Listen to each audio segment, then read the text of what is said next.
good, anime enthusiasts? Welcome to the thrilling conclusion to Golden House. So much went on. You know what? Yeah, a lot went on, but there is growth, even for a character like Yuki. I didn't think Yuki would get a lot of character development this season or even this anime at all, period.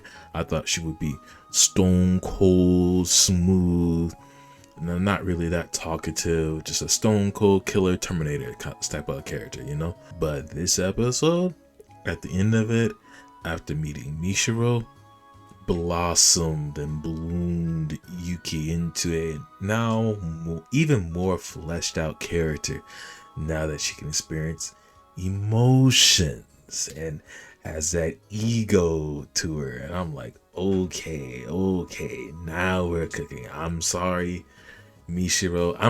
I'm sad Mishiro had to go, but you know what? It's okay. Mishiro didn't have to stick to the end. This was her natural end. She had to go at this moment in time. Actually, at the next moment she met Yuki, that's when she either wins or loses.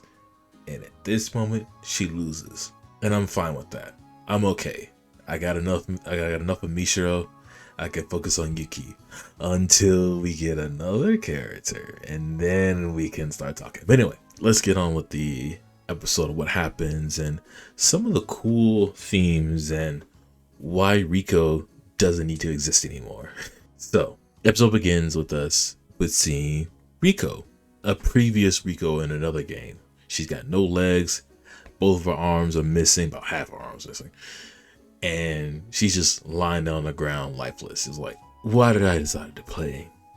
And don't care about living, don't care about dying, or anything else. And then she looks off to the side because she hears something dragging, some footsteps.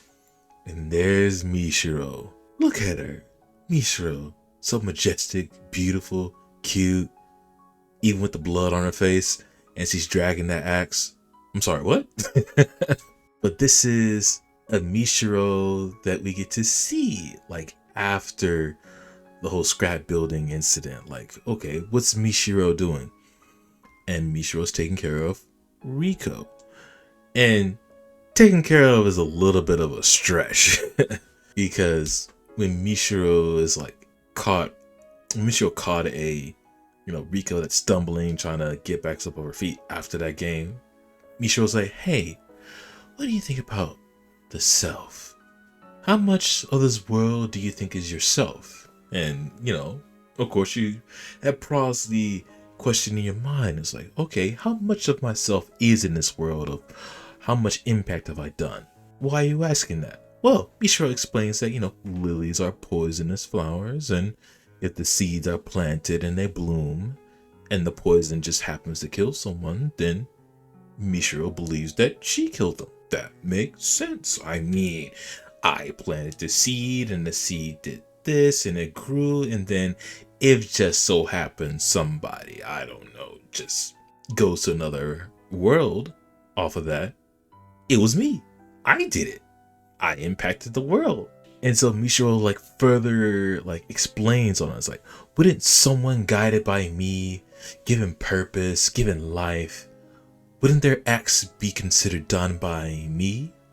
Aren't they just the same as me? And then Mishiro goes like, hey Rico, I got a mission for you. Since you're so hollow, pause right here. Okay, this is giving Rico, who has given up on everything, something to do. And that is why Rico just idolizes Mishiro. Mishiro, a person who came to her when she had nothing or she was nothing, and she thought less of herself or anything and just didn't care about the world. Mishiro comes in and goes like, here, my child, I will give you purpose. I will give you something to do. And in doing so, you enact my will. This little psycho manipulation and everything. It's so twisted and cruel and amazing, and I like it, and that's why Mishiro's so cool. So after that, little backstory scene. We get to see a shot of the outside of the game, outside the bathhouse, where girls aren't escaping. They're already like completing the game, quote unquote. And they're going to respective agents. And then of course we see Yuki's agent and Mishiro's agent. They're just, waiting. After that, we get to see Mishiro, who's woken up by Riko. And Riko said, "Hey, I brought her. Yuki lost. Oh no." And so Mishiro just tells Riko, "Okay, since we got enough tags, go to the exit without me. Go on." And Riko gets a little sad. And she kind of says like, "It's not her." And Mishiro goes, "I'll see for myself." Oh no, is Yuki not the same as her? Did Yuki get weak? We know Yuki just doesn't lose, but she lost to Riko. That's strange. Then again, it was like team against team, and Yuki's team was just kind of and Mishiro's team was like, "Rrr." So, Yuki had to fight off against a bunch of people. And of course, she had Riko. But Mishiro finally sees Yuki, and Yuki's like keeled over. She's laughing weakly, like, "Hey, long time no see." "Hey, Mishiro, you ain't spare me this time." And Mishiro was having it. Mishiro tackles Yuki to the ground and just instantly ground pounds her, just yelling like, "What a disgrace." And I'm like, okay. I mean, ain't nothing you can do. And then afterwards, Mishiro then picks up one of the glass daggers and cuts Yuki loose. And Yuki just takes that opportunity and runs off. So now we get into Mishiro's mind, her perspective on things. It's like a little dream sequence, and it's almost too beautifully deadly. We see Mishiro and Yuki in this bridal/wedding gown outfits. They look beautiful, but they got their own glass daggers, and they're ready to like kill each other. And while this is going on, Mishiro's like talking to like herself. It's like the score had to be settled much more dramatically. It's like, yeah, this is Mishiro's like chance to finally challenge Yuki at her best. And Mishiro just it feels like an idolization of Yuki, like calling her like a divine figure, and she really wanted to win against her. Like Mishiro herself went through 40 games. 40 games. That's 10 more than Yuki at this point. And Mishiro went through every trick in the book just to keep her broken body going. That's why she was coughing in the last episode. Like, she's hurt.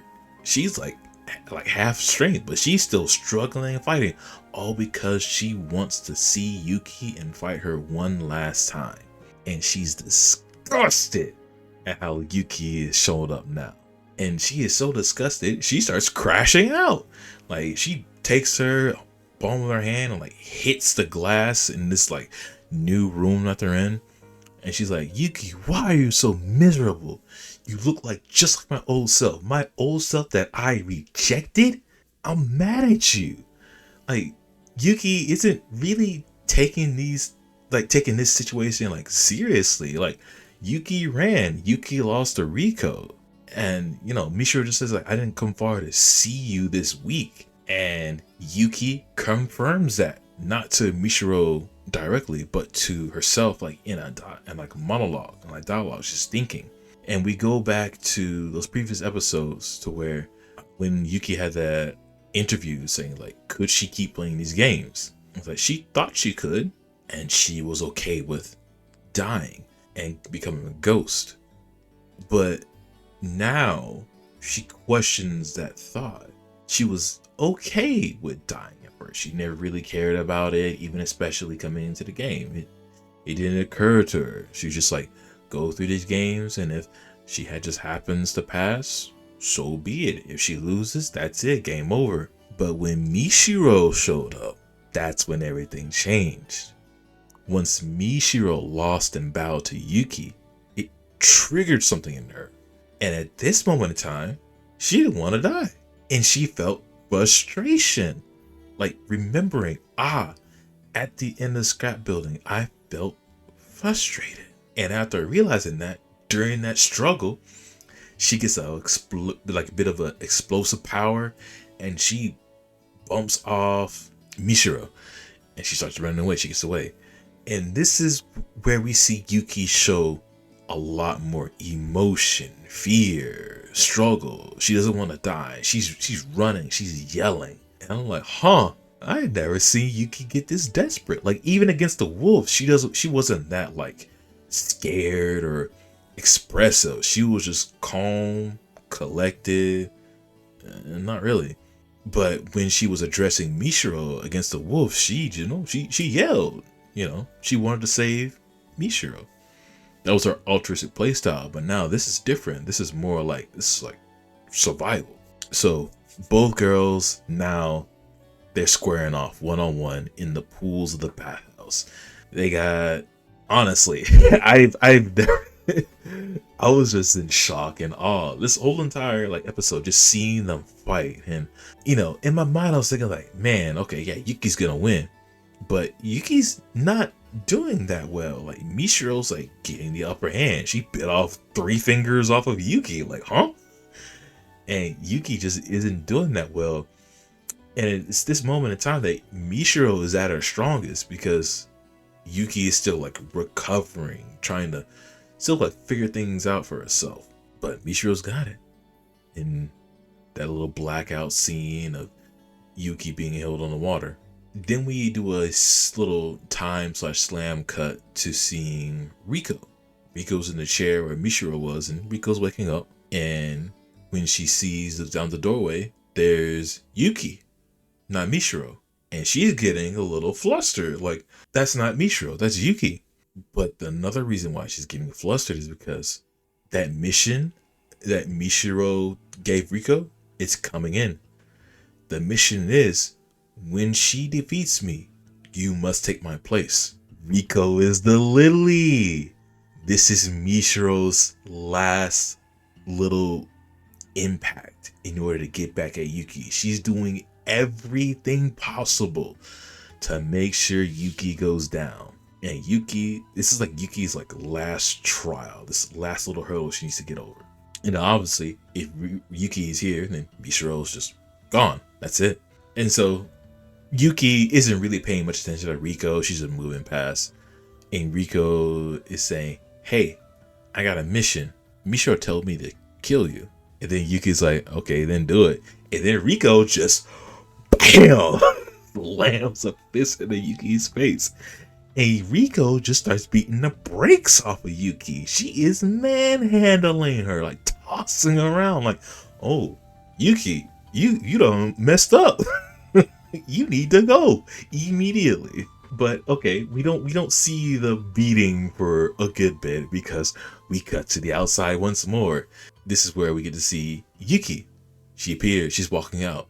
Oh, I guess she beat Riko. Or we guess that she escaped. And is this the sign is that Yuki is starting to believe in the Wall of 30 curse? Like, this is like a crappy game that she played and she was in, and she played like crap. She didn't like anything that was going on inside. And she herself said that she had no chance of winning, and she only won because of luck. How did she win of luck? Well, we cut back to her getting like, beaten up profusely by Riko, and she gets tossed into this other room where it's just like this entryway, but it's guarded by these 2 turrets up top the ceiling, and this little makeshift furnitures that are trying to like play the game. The floor is lava. So Yuki, gets up and starts walking on the furniture towards the door, but the sentry turrets, they're being trained on her, and then Riko's like, hey, you're gonna kill yourself if you go that way. And then Yuki's like, I'm okay with it, but if I do this, then wouldn't Mishiro's will not be done? Because you're not the one defeating me, Riko. The turret is. So you won't get to fulfill Mishiro's wish. And then Riko goes, oh, no. And Riko rushes forward. And while Riko rushes forward, this is a little dream-like sequence for Riko. But this abruptly cut by 2 shots one at Yuki and one at Riko. And they fall onto the furniture. The turrets kind of like down. There's nothing. And they go as they sense somebody moving. It's Yuki. Yuki stands up and she throws off her tag. Her tag took the bullet for her. Ain't that lucky? Ah, yeah, Yuki survived by luck, not by skill. Ah, we see, Yuki, we see. You went through the ringer from the beginning to the end, and you just had the luck of the draw. You had some skill, but it was mostly luck that pulled you through. And it sucks to know that. So, the car ride home. Yuki wakes up, and her agent apologizes for not retrieving her fingers since they, washed down the drain. Oh well, we'll find some more. But Yuki asks a question, a simple question. She woke up she woke up last this time, and the agent already answers, "Well, you always do that." But Yuki then says, "Is this a penalty?" The penalty being that possibly her sedatives much stronger than the other girls, therefore that Yuki wakes up starts last to be more difficult for her, and that's called a penalty for one reason or another. But the agent says that you will cause needless anxiety this time, and I won't allow it to happen again. And Yuki's like, what do you mean? And the agent just breaks it down. We support you girls from the bottoms of our hearts. The way you sacrifice everything to win your soul-rending desperation. There are many people in this world who want those things. So what does that mean? It's interesting to see the agents are like, they're caretakers, they're chauffeurs, they're butlers, they're maids. But there's this sort of fantasization that they have to the players, the girls that are like putting their lives on the lines. These agents sort of, I guess, idolize them as well, because if you're like playing death game after death game after death game and surviving everything, sacrificing your life just to get some money to make it in life, you're kind of like a cut above the rest. You live literally on nails, and if you step wrong, you're gone. I guess that's like a symbol of, like, some of these agents probably see these girls as symbols of hope, like power, like determination, like something that they can feed off of to like help build up your own lives. And that's interesting. That's cool. But also at the same time, it's terrible, because these girls are just in these death games making money, but at any point they can just bye, they're gone. But they're agents, they're caretakers. They love and fantasize, possibly, and idolize possibly them so much that they are getting this energy, this positivity to keep them going. It's almost in this cyclical, twisted cycle that's cool in a deranged sense, because this is a deranged world. I like it. Yuki gets home and she does her post game ritual where she remembers all the fallen girls, and she names off every single girl, like girls we never even seen or heard of. Well, we've seen but never like heard their name before. And she even mentions Riko. That's nice. And afterwards, we get to see the final moments. We actually see the duel play out. So in the dreamlike sequence, we see the duel, but they're like they're doll-like. They don't have any details to them. But in this duel, it's the same, but there's a little bit more added to it, and it's detailed. We get to see expressions of the girls. We get to see all of their detailed work, and it's amazing. It's beautiful. And while this is going on, Yuki's having her own monologue. She was glad to have met Mishiro, and she could wish time would stop. Why? Because she says she's more beautiful than anyone. Oh, Is that a little ego I'm hearing, Yuki? You got a little ego in you? You got a little emotion? So yeah. And afterwards, it's so bittersweet. Yuki says, "Good game." So Yuki now has emo. Oh, she's always had emotion, but this time she's more expressive. She has those emotions, and not only does that beautiful line mean that I am at the top currently, I have beaten the person who has done more games than me and who sees herself as the top dog. Now I am the top dog. But also at the same time, that Yuki is more beautiful because she is able to express herself more. She has that look of desperation. Honestly, it makes sense because when I saw Yuki just like struggling against everything, I'm like, man, this is the most I've seen Yuki be something that's not like a Terminator. I like this. I like to see her struggle. I like to see her have a survival instinct of not this like muted coldness like Stone Cold Killer, but more of I need to get away. I need to live. I do not want to die. Like saying those words and like seeing fear. That's amazing.